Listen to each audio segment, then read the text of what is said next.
തിരിത്തിരി.com വെളിച്ചത്തിലേക്കൊരു തിരുനാമം.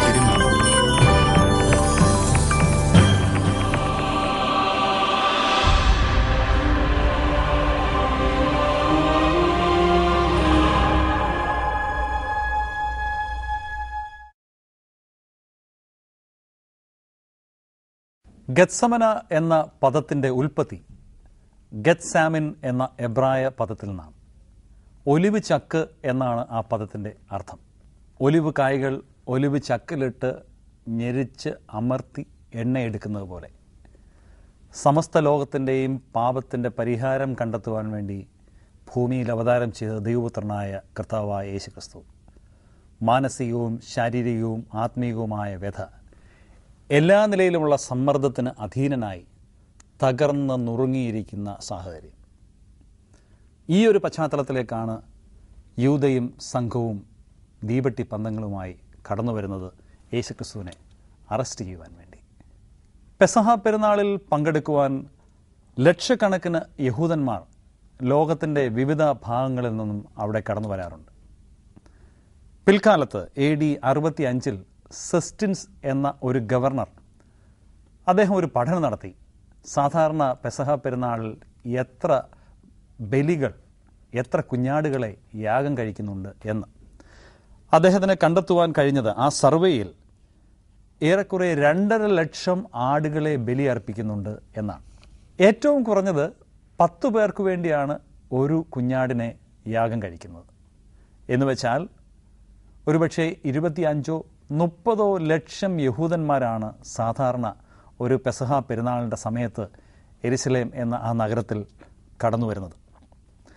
അങ്ങനെ തടിച്ചുകൂടിയ ജനം ബെത്ഫാഗ മുതൽ ബഥാന്യ ആ സമസ്ത മേഖലകളിലും തിങ്ങിപ്പാർക്കുകയാണ്. ഇതിൻ്റെ മധ്യത്തിലാണ് ആള് മാറിപ്പോകരുത്, യേശുവിനെ തന്നെ കൃത്യമായി അറസ്റ്റ് ചെയ്യണം.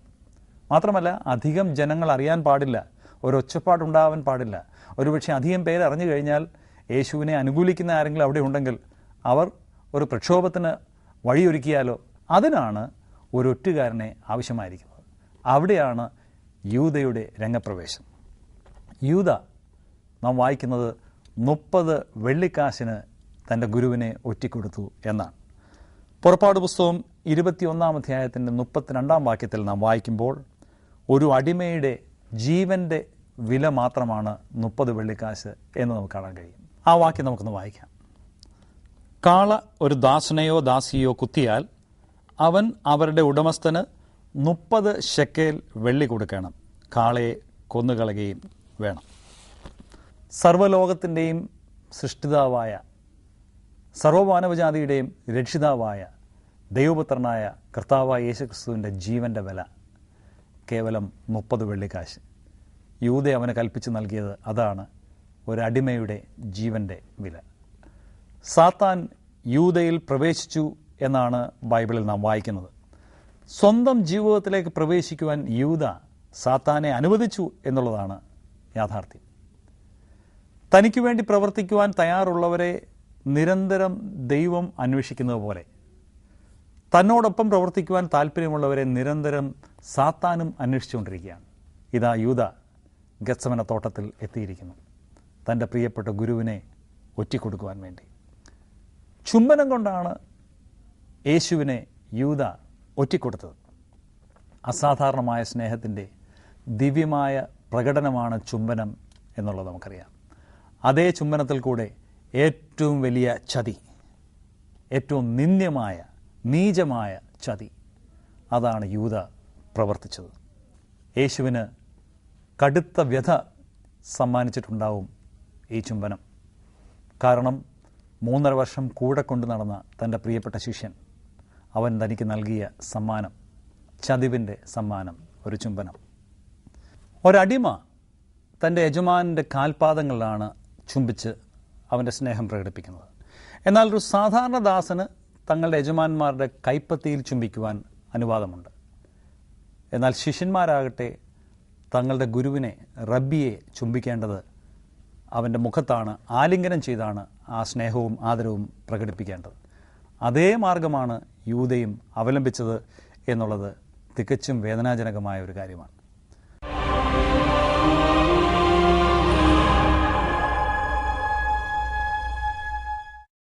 വൈകാതെ അറസ്റ്റ് നടന്നു.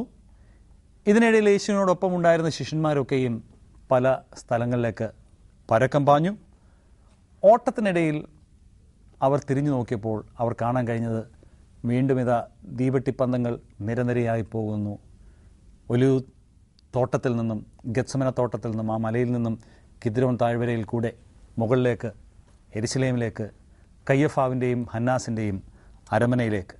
ഏറെ വൈകാതെ അവർ മഹാപുരോഹിതൻ്റെ കൊട്ടാര വളപ്പിലെത്തി. യേശുവിനെയും കൊണ്ട് പടയാളികൾ നടന്ന് മുകളിലേക്ക് കയറിപ്പോയ 2 സഹസ്രാബ്ദങ്ങൾ പഴക്കമുള്ള പടിക്കെട്ടുകൾ ഇന്നും നമുക്കവിടെ കാണുവാൻ കഴിയും. അക്കാലത്തെ മഹാപുരോഹിതൻ യൂസഫ് ബാർ കയ്യഫ എന്ന കയ്യഫാവായിരുന്നു. അതിനു മുൻപ് മഹാപുരോഹിതനായിരുന്ന കയ്യഫാവിൻ്റെ അമ്മായിയപ്പനായ ഹന്നാസ്, അദ്ദേഹത്തിൻ്റെ ഭരണകാലം ഔദ്യോഗികമായി പൂർണ്ണമാക്കപ്പെട്ടു കഴിഞ്ഞിരുന്നു. എങ്കിലും ഇപ്പോഴും അദ്ദേഹം പ്രബലനായിരുന്നു. അതുകൊണ്ട് ഹന്നാസിൻ്റെ അടുത്തേക്കാണ് ആദ്യം യേശുവിനെ ആ സംഘം കൊണ്ടുപോകുന്നതായിട്ട് നാം കാണുന്നത്. പ്രാഥമിക വിസ്താരത്തിന് ശേഷം യേശുവിനെ അവർ കയ്യഫാവിൻ്റെ, അന്നത്തെ മഹാപുരോഹിതനായിരുന്ന കയ്യഫാവിൻ്റെ അടുത്തേക്ക് കൊണ്ടുവരികയും ചെയ്തു. അസാധാരണമായ ഒരു കൂടിക്കാഴ്ചയാണ് ഇത്. ഇസ്രായേൽ രാഷ്ട്രത്തിൻ്റെ മഹാപുരോഹിതനായ കയ്യഫാവ് ഒരു വശത്ത്, സമസ്ത ലോകത്തിൻ്റെയും ശ്രേഷ്ഠ മഹാപുരോഹിതനായ യേശുക്രിസ്തു മറുവശത്ത്. അവർ ഇതാ മുഖാമുഖം നിൽക്കുകയാണ്. അസാധാരണമായ ഒരു കാഴ്ച. സന്നിദ്രീം സംഘത്തിൻ്റെ മുൻപിൽ ആരോപിക്കുവാൻ ആവശ്യമാർന്ന കുറ്റങ്ങൾ കണ്ടുപിടിക്കണം. അതിനുവേണ്ടിയാണ് കയ്യഫാവ് ഇപ്പോൾ യേശുവിനെ തൻ്റെ മുൻപിലേക്ക് വിളിച്ച് കൊണ്ടുവന്നിരിക്കുന്നത്. ഈ ഉദ്ദേശത്തോടുകൂടിയാണ് നീ മശിഹയാണോ എന്ന ഒരു ചോദ്യം കയ്യഫാവ് യേശുവിൻ്റെ മുന്നിൽ ഉന്നയിക്കുന്നത്. ഒരു നിമിഷം പ്രപഞ്ചം മുഴുവൻ ചലനമറ്റ് യേശുവിൻ്റെ ആ ഉത്തരത്തിനായി കാത്തിരിക്കുകയാണ്, നിർനിമേഷരായി കാത്തിരിക്കുകയാണ്. അല്ല എന്ന് യേശു പറഞ്ഞാൽ അപ്പോൾ തന്നെ അവനെ സ്വതന്ത്രനായി വിട്ടയക്കും. യാതൊരു കുറ്റാരോപണവും അവൻ്റെ മേലില്ല, അവന് മടങ്ങിപ്പോകാം. എന്നാൽ ഞാൻ മശിഹ ആണ് എന്ന് യേശു പറഞ്ഞാലോ മരണവിധി പ്രഖ്യാപിക്കുകയാണ്. പ്രകൃതി മുഴുവൻ പഞ്ചപുച്ഛമടക്കി കാത്തിരുന്ന ആ നിമിഷാർത്ഥത്തിൻ്റെ ഒടുവിൽ യേശുക്രിസ്തുവിൻ്റെ മറുപടി വന്നു, അതെ ഞാനാകുന്നു. കയ്യഫാവ് കാത്തിരുന്ന ഉത്തരം അവന് ലഭിച്ചു. സന്നിദ്രീം സംഘത്തിന് മുൻപാകെ അവതരിപ്പിക്കുവാൻ തികച്ചും സമുചിതമായ, അനുയോജ്യമായ ഒരു കുറ്റാരോപണം അവന് ലഭിച്ചിരിക്കുകയാണ്. ദൈവദൂഷണം പറഞ്ഞു, യേശുക്രിസ്തു ദൈവദൂഷണം പറഞ്ഞു എന്നുള്ളതാണ് ആരോപണം. മശിഹ എന്ന് പറഞ്ഞു വരുന്ന ഏതു വ്യക്തിയും റോമിനെതിരെ പടയൊരുക്കം നടത്തിയേക്കാം. പൂർവ്വകാല ചരിത്രം അങ്ങനെയുണ്ട്. പിന്നീടാണ് സന്നിദ്രീം സംഘത്തിൻ്റെ മുൻപിലേക്ക് യേശുക്രിസ്തുവിനെ കൊണ്ടുവരുന്നത്. 70 അംഗങ്ങളുള്ള സന്നിദ്രീം സംഘം. ആ കൂട്ടത്തിൽ 23 പേർ സദൂക്യരാണ്, 23 പേർ പരീശന്മാരാണ്, 23 പേർ ശാസ്ത്രിമാരാണ്. അങ്ങനെ 69 പേർ. 70ാമത്തെ വ്യക്തി മഹാപുരോഹിതനും. യഹൂദന്മാരെ സംബന്ധിച്ച് അവരുടെ സുപ്രീം കോർട്ടാണ്, ഏറ്റവും പ്രധാനപ്പെട്ട കോടതിയാണ് സന്നിദ്രീം സംഘം എന്നുള്ളത്. മരണശിക്ഷ വിധിക്കുവാനുള്ള അവകാശം ഇപ്പോൾ യേശുക്രിസ്തുവിൻ്റെ ആ കാലയളവിൽ സന്നിദ്രീം സംഘത്തിന് ഇല്ല. AD 6 വരെ അവർക്ക് അതിനുള്ള അനുവാദമുണ്ടായിരുന്നു. എന്നാൽ പിന്നീട് മരണശിക്ഷ വിധിക്കുവാനുള്ള അവകാശം അവരിൽ നിന്നും റോമൻ ഗവൺമെൻറ് എടുത്തുമാറ്റി. എന്നാൽ മരണശിക്ഷയ്ക്ക് സാധ്യതയുള്ള കേസുകൾ വിസ്തരിക്കുവാൻ അവർക്ക് അവസരമുണ്ട്. പക്ഷേ അതിനുവേണ്ടി രാത്രിയിൽ സമ്മേളിക്കുവാൻ പാടില്ല. അതാണ് പ്രമാണം. പകൽ മാത്രമേ ഇത്തരം കേസുകൾ ചർച്ച ചെയ്യുവാൻ, വിസ്തരിക്കുവാൻ അവർ കൂടാൻ പാടുള്ളൂ. എന്നാൽ യേശുവിൻ്റെ കാര്യത്തിൽ അത്തരം പ്രമാണങ്ങളൊന്നും പ്രാബല്യത്തിലുണ്ടായിരുന്നില്ല. കുറ്റവാളിയെ കുറ്റം കണ്ട അല്ലെങ്കിൽ കേട്ട സാക്ഷികൾ മാത്രമാണ്, അവരാണ് ആ കുറ്റവാളിയെ കോടതിയുടെ മുൻപിൽ കൊണ്ടുവരേണ്ടത്, അല്ലാതെ സായുധ പട്ടാളമല്ല. എന്നാൽ യേശുക്രിസ്തുവിൻ്റെ കാര്യത്തിൽ പട്ടാളക്കാരാണ്, സാക്ഷികളല്ല അവനെ പിടിച്ചുകൊണ്ട് സന്നിദ്രീം സംഘത്തിന് മുൻപാകെ കൊണ്ടുവന്നത് എന്ന് നമുക്ക് കാണാൻ കഴിയും. രണ്ടാമത്തെ ഒരു കാര്യം, സാക്ഷിമൊഴി ഒക്കാതെ വന്നാൽ ആ കുറ്റവാളിയെ അല്ലെങ്കിൽ തടവുകാരനെ, തടവുപുള്ളിയെ വെറുതെ വിട്ടയക്കണം. ഇതാണ് പ്രമാണം. എന്നാൽ ഇവിടെ സാക്ഷിമൊഴി ഒക്കാതെ വന്നപ്പോൾ എന്താണ് ചെയ്തത്? ഉടൻ തന്നെ കയ്യഫാവ് രംഗപ്രവേശനം ചെയ്ത് യേശുക്രിസ്തുവിനെ ക്രോസ് വിസ്താരം നടത്തുന്നു. അതും ചെയ്യുവാൻ പാടില്ലാത്ത ഒരു കാര്യമായിരുന്നു. മൂന്നാമത് അവർ ലംഘിച്ച ഒരു പ്രമാണം, നിരപരാധിയാണ് ഈ വ്യക്തി എന്നാണ് വിധിയെങ്കിൽ മാത്രമേ കേസ് അതേ ദിവസം പൂർത്തിയാക്കാൻ പാടുള്ളൂ. ഏതെങ്കിലും കാരണവശാൽ ഈ കുറ്റവാളി അപരാധിയാണ് എന്നാണ് വിസ്തരിച്ച് അവസാനം വരുത്തുന്ന തീരുമാനമെങ്കിൽ അന്ന് തന്നെ അന്തിമ വിധി പ്രഖ്യാപിക്കരുത്. പകരം ഒരു പകൽ മുഴുവൻ, ഒരു രാത്രി മുഴുവൻ അവർക്കൊരിക്കൽ കൂടെ ആ വിസ്താരത്തെയും വിധിയെയും ഒന്ന് പുനർവിചിന്തനം നടത്തുവാനുള്ള അവസരം കൊടുക്കണം. അത്രയും സമയം കൊടുത്തതിന് ശേഷം മാത്രമേ, രണ്ടാമത് കൂടി മാത്രമേ അന്തിമവിധി പ്രഖ്യാപിക്കുവാൻ പാടുള്ളൂ, അത് മരണവിധിയാണെങ്കിൽ എന്നാണ് പ്രമാണം. യെരുശലേം ദേവാലയത്തിൽ ഒരു പ്രത്യേക മണ്ഡപമുണ്ട്, സന്നിധിയും സംഘത്തിന് കൂടുവാൻ വേണ്ടിയുള്ള ഒരു പ്രത്യേക മണ്ഡപം. അവിടെ മാത്രം കൂടിയാണ് അവർ കുറ്റവാളിയെ വിസ്തരിക്കേണ്ടത്. എന്നാൽ യേശുക്രിസ്തുവിൻ്റെ കാര്യത്തിൽ അവരെവിടെയാണ് കൂടിയത്? കയ്യഫാവിൻ്റെ അരമനയിലാണ് അവർ കൂടിയത്. ഒരിക്കൽ കൂടെ ന്യായപ്രമാണം അവർ ലംഘിക്കുകയാണ്. ഇനി മറ്റൊരു പ്രധാനപ്പെട്ട ലംഘനം, വലിയ പെരുന്നാളുകൾ നടക്കുമ്പോൾ അതിൻ്റെ തൊട്ടു മുൻപോ പിൻപോ അതിൻ്റെ മധ്യത്തിലോ ഒരു വിസ്താരം നടക്കാൻ പാടില്ല എന്നാണ് പ്രമാണം. എന്നാൽ യേശുക്രിസ്തുവിൻ്റെ വിസ്താരം സന്നിധി സംഘം നടത്തിയത് പെസഹ പെരുന്നാളിൻ്റെ തൊട്ടു മുൻപാണ് എന്നുള്ളതാണ് ഒരു പ്രധാനപ്പെട്ട ഒരു കാര്യം. എല്ലാ ആരോപണങ്ങളും പരസ്പരം കേൾക്കാത്ത രണ്ട് സാക്ഷികൾ അവരുടെ ഒരുപോലുള്ള വായ്മൊഴികളിൽ സ്ഥിരപ്പെടണം, അതാണ് പ്രമാണം. രണ്ടുപേരും അവിടെ മൊഴി പറയുന്നത് പരസ്പരം കേൾക്കാൻ പാടില്ല, രണ്ടുപേരുടെയും മൊഴി ഒരുപോലെ ആയിരിക്കണം. അങ്ങനെ വരുമ്പോൾ മാത്രമേ അത് അംഗീകരിക്കാവൂ എന്നാണ് പ്രമാണം. പക്ഷേ യേശുവിൻ്റെ കാര്യത്തിൽ സാക്ഷിമൊഴി ഒത്തുവന്നില്ല എന്നാണ് നാം വായിക്കുന്നത്. കാരണം അത് കള്ളസാക്ഷിയായിരുന്നു. അവർ പറഞ്ഞതൊന്നും യാഥാർത്ഥ്യങ്ങളായിരുന്നില്ല. പറഞ്ഞത് കള്ളസാക്ഷ്യമാണ്, കള്ളമൊഴിയാണ് എന്ന് തെളിഞ്ഞാൽ സാക്ഷി പറഞ്ഞവരെ അപ്പോൾ തന്നെ മരണത്തിന് വിധിക്കണം, അതാണ് മറ്റൊരു പ്രമാണം. എന്നാൽ യേശുവിനെതിരെ വന്ന് കള്ളസാക്ഷ്യം പറഞ്ഞ് ആരെയും മരണത്തിന് വിധിക്കുന്നതായിട്ട് നാം വായിക്കുന്നില്ല. അതുമാത്രമല്ല, കോടതിയുടെ മുമ്പാകെ നിരപരാധിത്വത്തിൻ്റെ തെളിവുകളാണ് ആദ്യം നിരത്തേണ്ടത്. പക്ഷേ യേശുക്രിസ്തുവിൻ്റെ കാര്യത്തിൽ അവൻ്റെ അപരാധിത്വത്തിന് നേരെയാണ് അവർ മഹാപുരോഹിതന്മാരും ഉൾപ്പെടെയുള്ളവർ വിരൽ ചൂണ്ടിയത്. ഏറ്റവും അവസാനമായിട്ട് വിധി പ്രഖ്യാപിക്കുന്നതിന് മുൻപ് സന്നിധിയും സംഘത്തിലെ 70 പേരടങ്ങുന്ന സന്നിധിയും സംഘത്തിലെ എല്ലാ വ്യക്തികളും, ആദ്യം ഏറ്റവും പ്രായം കുറഞ്ഞ വ്യക്തി മുതൽ മുകളിലോട്ട് എല്ലാവരും ഓരോരുത്തരായിട്ട് എഴുന്നേറ്റ് നിന്ന് തങ്ങൾക്ക് ഇതിനുള്ള ബന്ധത്തിൽ എന്താണ് പറയാനുള്ളത് എന്നുള്ള കാര്യം പറയുവാൻ ഒരവസരം ഉണ്ടാകണം, അല്ലെങ്കിൽ തങ്ങളുടേതായിട്ടുള്ളൊരു വിധി പ്രഖ്യാപനം ഉണ്ടാവണം. അതിൻ്റെ അടിസ്ഥാനത്തിലാണ് മഹാപുരോഹിതൻ അന്തിമ വിധി പ്രഖ്യാപിക്കേണ്ടത്. എന്നാൽ യേശുക്രിസ്തുവിൻ്റെ കാര്യത്തിൽ അങ്ങനെ ഒരു കാര്യവും നടന്നിട്ടില്ല. ഇതിനിടയിലാണ് പത്രോസ് യേശുവിനെ തള്ളിപ്പറയുന്നത്. 4 സുവിശേഷങ്ങളിലും പത്രോസ് തള്ളിപ്പറഞ്ഞ സംഭവം വിശദീകരിക്കുന്നുണ്ട്. എന്നാൽ ആദ്യം എഴുതിയ സുവിശേഷം മർക്കോസിൻ്റെ സുവിശേഷമാണ് എന്ന് നമുക്കറിയാം. സിനോപ്റ്റിക് ഗോസ്പൽസ് ആയിട്ടുള്ള മത്തായിയും ലൂക്കോസും പിന്നീട് ഏറെക്കുറെ മർക്കോസിൻ്റെ സുവിശേഷത്തിൽ പറഞ്ഞ കാര്യങ്ങൾ വ്യത്യസ്തമായ ശൈലിയിൽ ആവർത്തിക്കുകയായിരുന്നു എന്ന് നമുക്ക് അറിയാൻ കഴിയും. മർക്കോസിന് ഈ സംഭവ പരമ്പരങ്ങളൊക്കെയും എവിടെ നിന്നാണ് കിട്ടിയത്? അത് പത്രോസിൽ നിന്ന് തന്നെയാണ്. എന്ന് വെച്ചാൽ താൻ യേശുവിനെ തള്ളിപ്പറഞ്ഞു എന്ന ആ കാര്യം ലോകമറിഞ്ഞത് പത്രോസിൻ്റെ വാക്കുകൾ കൂടെ തന്നെയായിരുന്നു, അല്ലെങ്കിൽ പത്രോസ് മർക്കോസിന് പറഞ്ഞു കൊടുത്തത് അങ്ങനെ എഴുതിപ്പിച്ച ആ സുവിശേഷത്തിൽ കൂടെ ആയിരുന്നു എന്ന് നമുക്കിവിടെ മനസ്സിലാക്കാൻ കഴിയും. തൻ്റെ ജീവിതത്തിലെ ഏറ്റവും നാണം കെട്ട ഈ സംഭവം വേണമെങ്കിൽ തനിക്ക് മറച്ചു പിടിക്കാമായിരുന്നു. സുവിശേഷത്തിൽ മാത്രമല്ല, പിന്നീട് അപ്പോസ്തല പ്രവൃത്തികളിൽ പത്രോസ് നടത്തുന്ന പ്രഭാഷണങ്ങളിലും ഈ കാര്യങ്ങൾ രംഗത്ത് വരുന്നുണ്ട്. എന്നാൽ ഈ ലജ്ജാകരമായ ഈ സംഭവങ്ങൾ അതിനെ പരസ്യമായിട്ട് പ്രഖ്യാപിക്കുവാൻ പത്രോസിന് യാതൊരു മടിയുമില്ല. തൻ്റെ ജീവിതത്തിലെ ഏറ്റവും വിഷമകരമായ വേളയിൽ തന്നെ തള്ളിപ്പറഞ്ഞ നീചനായ എന്നോട് ക്ഷമ കാണിച്ച ഒരു മഹാനായ വ്യക്തിയാണ് ഈ യേശു. അതായിരുന്നു പത്രോസിൻ്റെ സന്ദേശത്തിൻ്റെ വ്യംഗ്യാർത്ഥം. പത്രോസ് യേശുവിനെ 3 തവണ തള്ളിപ്പറഞ്ഞു. ഇതിനിടയിൽ 2 തവണ കോഴി കൂകി. കോഴി 2 വട്ടം കൂവുന്നതിന് മുൻപ് നീ 3 തവണ എന്നെ തള്ളിപ്പറയും എന്നായിരുന്നു യേശുക്രിസ്തു അവനോട് പറഞ്ഞത്. അങ്ങനെ തന്നെയാണ് സംഭവിച്ചത്. എന്നാൽ അക്ഷരാർത്ഥത്തിൽ കോഴി കൂകിയോ? നമ്മെ ചിന്തിപ്പിക്കേണ്ട ഒരു ചോദ്യമാണിത്. അതോ അതിന് മറ്റെന്തെങ്കിലും വ്യംഗ്യാർത്ഥമുണ്ടോ? നമുക്കറിയാം, യെരുശലേം ഒരു വിശുദ്ധ നഗരമാണ്.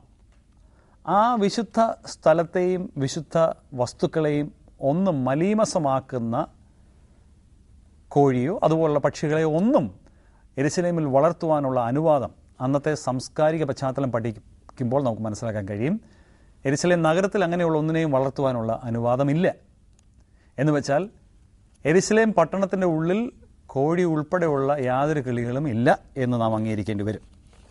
നഗരത്തിന് പുറത്തെവിടെയെങ്കിലുമുള്ള ഒരു കോഴി കൂകിയാൽ അത് കൃത്യമായിട്ട് നഗരഹൃദയത്തിലുള്ള അടച്ചു കെട്ടിയ ഒരു കോട്ടയുടെ ഉള്ളിൽ, കയ്യഫാവിൻ്റെ അരമനയുടെ ഉള്ളിൽ അത് കേൾക്കുമോ? ഇല്ല എന്നുള്ളതാണ് സത്യം. പിന്നെ എന്താണ് ഇതിൻ്റെ അർത്ഥം? കോഴി കൂകി എന്ന് പറയുമ്പോൾ, ആ കോഴി കൂക്കൽ അവർ കേട്ടു എന്ന് പറയുമ്പോൾ എന്താണ് അതിൻ്റെ അർത്ഥം? ഇതിനെക്കുറിച്ച് ബാർക്ലേ എന്ന ദൈവശാസ്ത്രജ്ഞൻ പറഞ്ഞിരിക്കുന്നത് ഇങ്ങനെയാണ്. അദ്ദേഹത്തിൻ്റെ ഒരു ചിന്താഗതിയാണിത്. അതിരാവിലെ 3 മണി സമയം, ആ യാമത്തിന് നൽകിയിരിക്കുന്ന പേര് കോക്ക് ക്രോ യാമം എന്നാണ്. കോഴി കൂകുന്ന യാമം എന്നാണ് ആ സമയത്തിന് പൊതുവെ വിളിക്കപ്പെടുന്നത്. ഈ സമയത്ത് കയ്യഫാവിൻ്റെ അരമനയുടെ തൊട്ട് സമീപത്ത് ഉള്ള പീലാത്തോസിൻ്റെ കൊട്ടാരം അന്റോണിയോ ഫോർട്രസ്, ആ അന്റോണിയോ ഫോർട്രസിൽ അവിടെ റോമൻ പടയാളികളുണ്ട് എന്നുള്ളത് നമുക്കറിയാം. ഓരോ 3 മണിക്കൂർ കഴിയുമ്പോഴും ഒരു ചേഞ്ച് ഓഫ് ഗാർഡുണ്ട്. പട്ടാളക്കാർ തങ്ങളുടെ ഡ്യൂട്ടി മാറി ഒരു പുതിയ സംഘത്തെ ഉത്തരവാദിത്വം, ജോലി ഏൽപ്പിക്കും. ഇങ്ങനെ ഒരു ചേഞ്ച് ഓഫ് ഗാർഡ് നടക്കുന്നതിന് തൊട്ട് മുമ്പും തൊട്ട് പിൻപും അവർ കാഹളം മുഴക്കും. ഒരു ട്രംപറ്റ് സൗണ്ട് അവിടെ ഉണ്ടാകും. ഈ ട്രംപറ്റിൻ്റെ ശബ്ദം ആ ദേശത്ത് മുഴുവൻ മുഴങ്ങിക്കേൾക്കും. ട്രംപറ്റിന് അല്ലെങ്കിൽ ഈ കാഹളത്തിന് ലത്തീൻ ഭാഷയിലുള്ള പദം ഗല്ലിസീനിയം എന്നാണ്. ഗല്ലിസീനിയം എന്ന ആ വാക്കിന് കോക്ക് ക്രോ, കോഴികൂകൽ എന്നും ഒരു അർത്ഥമുണ്ട്. ഇന്നും നമ്മൾ അവിടെ ചെന്നാൽ ആ കയ്യഫാവിൻ്റെ അരമനയ്ക്ക് പറയുന്ന പേര് സെൻറ്റ് പീറ്റർ ഇൻ ഗള്ളിക്കണ്ടു എന്നാണ്. പത്രോസ് 3 തവണയും യേശുവിനെ തള്ളിപ്പറഞ്ഞു കഴിഞ്ഞ ഉടനെ സമീപത്തുള്ള അന്റോണിയ കോട്ടയിൽ ചേഞ്ച് ഓഫ് ഗാർഡ് സംഭവിച്ചു. ആ ചേഞ്ച് ഓഫ് ഗാർഡിന് തൊട്ട് മുൻപും ചേഞ്ച് ഓഫ് ഗാർഡിന് ശേഷവും ട്രംപറ്റ് കോൾ അല്ലെങ്കിൽ കാഹളനാദം മുഴങ്ങി. അതായിരിക്കാം കോക്ക് ക്രോ എന്ന് പറയുന്നത്. ഗല്ലിസീനിയം എന്ന വാക്ക് ആണ് അവിടെ ഉപയോഗിച്ചിരിക്കുന്നത്. അതായിരിക്കാം അതിൻ്റെ അർത്ഥം. അല്ലാതെ അക്ഷരാർത്ഥത്തിൽ കോഴി കൂകിയെന്നല്ല. ചേഞ്ച് ഓഫ് ഗാർഡിൻ്റെ സമയത്തുണ്ടായ ആ കാഹളനാദമാണ് കോഴി കൂകി എന്ന പദം കൊണ്ട് അർത്ഥമാക്കുന്നത് എന്ന് ഒരു ചിന്താഗതി വേദപണ്ഡിതന്മാരുടെ മധ്യത്തിൽ ഉണ്ട്. സംഭവിച്ചത് എന്തുതന്നെ ആയിരുന്നാലും അത് നമ്മുടെ വിശ്വാസത്തെ ബാധിക്കുന്ന ഒരു കാര്യമല്ല. എന്നാൽ അങ്ങനെ 3 തവണ തള്ളിപ്പറഞ്ഞു കഴിയുമ്പോൾ യേശു തിരിഞ്ഞ് പത്രോസിനെ നോക്കുകയാണ്. അതീവ ദുഃഖത്തോടെ പത്രോസ് അവിടെ നിന്നും ഇറങ്ങിപ്പോയി. എവിടെ പോയിരുന്നായിരിക്കാം ഇവൻ ദുഃഖത്തോടെ കരഞ്ഞത്? വേദപുസ്തകം അത് പറയുന്നില്ല. എന്നാൽ നമുക്കൊരു പക്ഷേ ഊഹിക്കാൻ കഴിയുന്നത്, താൻ സ്വാഭാവികമായും അവിടെ എങ്ങും നിന്നിട്ടുണ്ടാവാൻ വഴിയില്ല. താൻ പോയത് ഗത്സമന തോട്ടത്തിലേക്ക് തന്നെ ആയിരിക്കാം.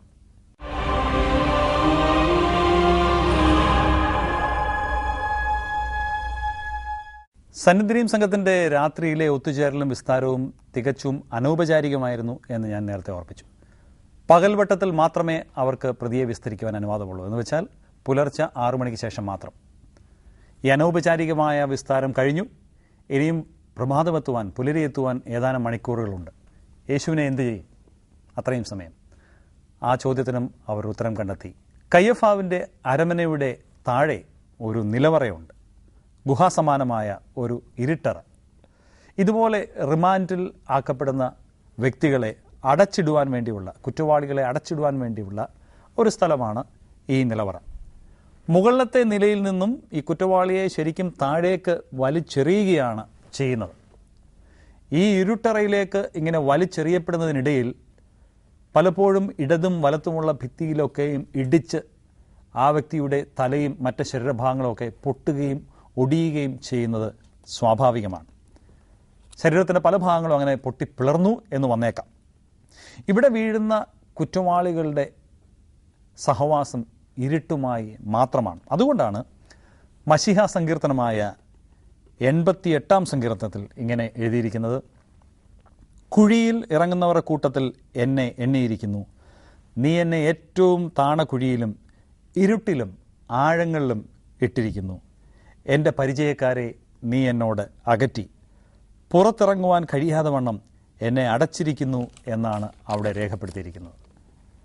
ഏതാനും മണിക്കൂറുകൾ കഴിഞ്ഞ് യേശു ഈ ഇരുട്ടിൽ ഏകനായി വരാൻ പോകുന്ന ആ ഭീകരത കൺമുന്നിൽ കണ്ടുകൊണ്ട് അതിനെ കാത്തിരിക്കേണ്ട ഒരു സാഹചര്യം.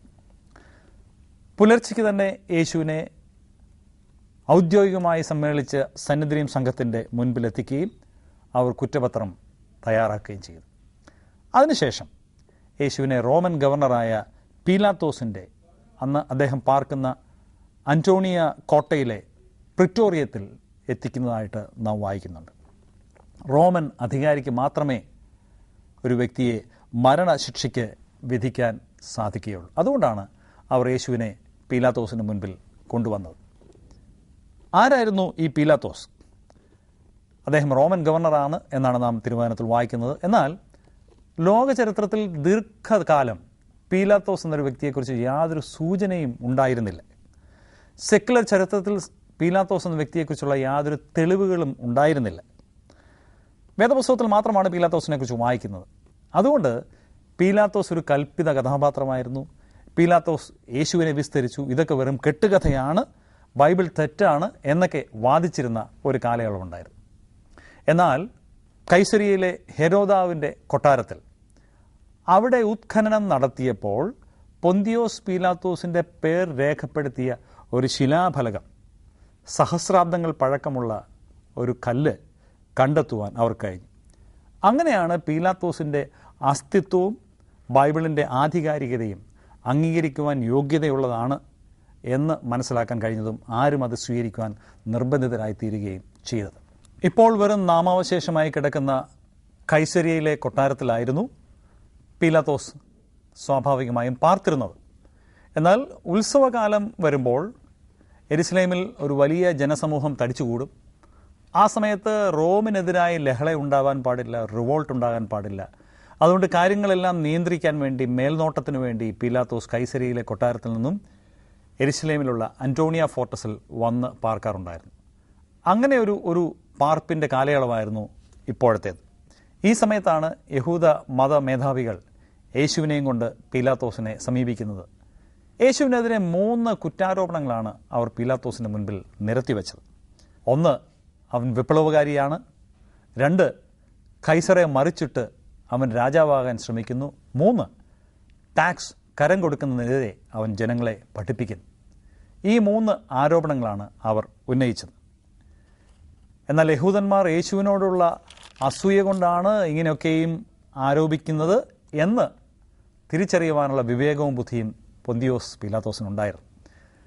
അതുകൊണ്ട് പീലാത്തോസ് യേശുവിനെ വിട്ടയക്കുവാൻ പലതവണ ശ്രമിക്കുന്നതായിട്ട് നാം വായിക്കുന്നുണ്ട്. മാത്രമല്ല അദ്ദേഹത്തിൻ്റെ ഭാര്യയായിരുന്ന ക്ലൗദിയായുടെ പിന്തുണയും ആ കാര്യത്തിൽ പീലാത്തോസിനുണ്ടായിരുന്നു. ചരിത്രം നാം പഠിക്കുമ്പോൾ പിൽക്കാലത്ത് ഈ ക്ലൗദിയ, പീലാത്തോസിൻ്റെ ഭാര്യ, ഒരു ക്രിസ്തീയ വിശ്വാസിയായി തീർന്നു എന്നാണ് നമുക്ക് മനസ്സിലാക്കാൻ സാധിക്കുന്നത്. യഹൂദ നേതാക്കന്മാർ തനിക്കെതിരെ കൈസരോട് ആരോപണം ഉന്നയിച്ചേക്കും എന്നുള്ള ഒരു ഭയസൂചന ഉണ്ടായിരുന്നു പീലാത്തോസ്. അതുകൊണ്ടാണ് അവൻ അവരെ വെറുപ്പിക്കുവാൻ തുനിയാതിരുന്നത്. ഇടയ്ക്ക് യേശുവിനെ ഹെരോദാവിൻ്റെ അടുത്തേക്ക് വിടുന്നു. ഗലീലയിലെ ഭരണാധികാരിയായിരുന്നല്ലോ ഹെരോദാവ്. അന്ന് അദ്ദേഹം യെരുശലേമിൽ വന്നിട്ടുണ്ടായിരുന്നു. തിരികെ യേശു വീണ്ടും പീലാത്തോസിൻ്റെ അടുത്തേക്ക് വരുന്നു. മറ്റൊരു ശ്രമം കൂടെ ഇവിടെ പീലാത്തോസ് നടത്തുന്നതായി നാം വായിക്കുന്നുണ്ട്. ഉത്സവ കാലയളവിൽ ഒരു കുറ്റവാളിയെ സ്വതന്ത്രനായി വിട്ടയക്കുന്ന ഒരു പതിവുണ്ടായിരുന്നു. ആ ഒരു പതിവ് മുതലെടുക്കുവാൻ വേണ്ടി യേശുവിനെ സ്വതന്ത്രനായി വിട്ടയക്കാം എന്ന ഒരു ശ്രമം കൂടെ പീലാത്തോസ് നടത്തുകയാണ്. എന്നാൽ ജനക്കൂട്ടം അതിന് അനുവദിച്ചില്ല.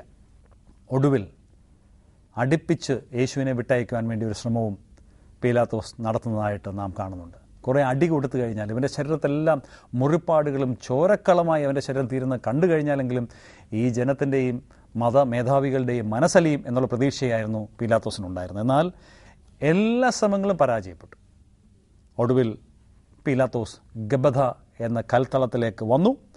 തൻ്റെ നിരപരാധിത്വം വെളിപ്പെടുത്തുവാൻ വേണ്ടി താൻ അവിടെ കൈ കഴുകുന്നതായിട്ട് നാം വായിക്കുന്നു.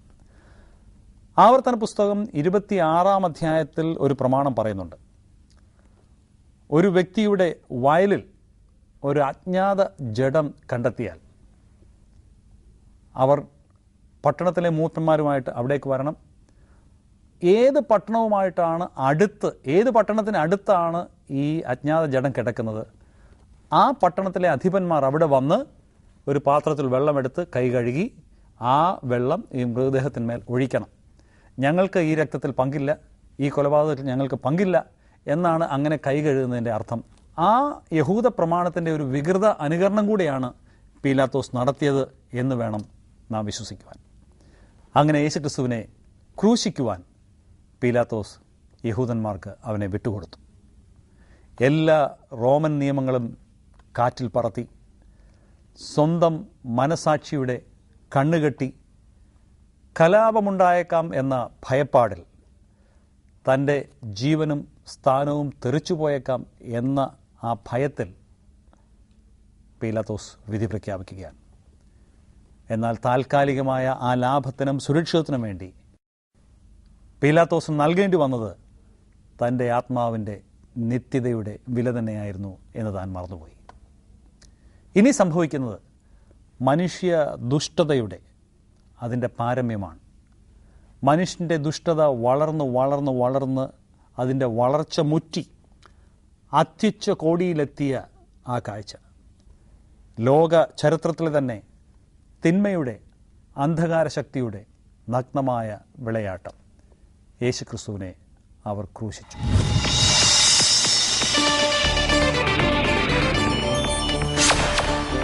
കൈത്തിരി.com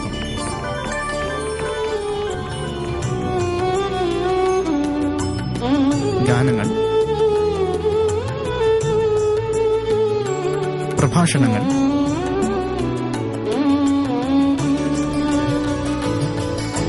വാർത്തകൾ, ചർച്ചകൾ,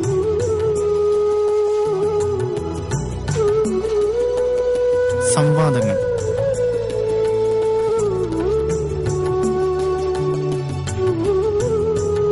പഠനങ്ങൾ,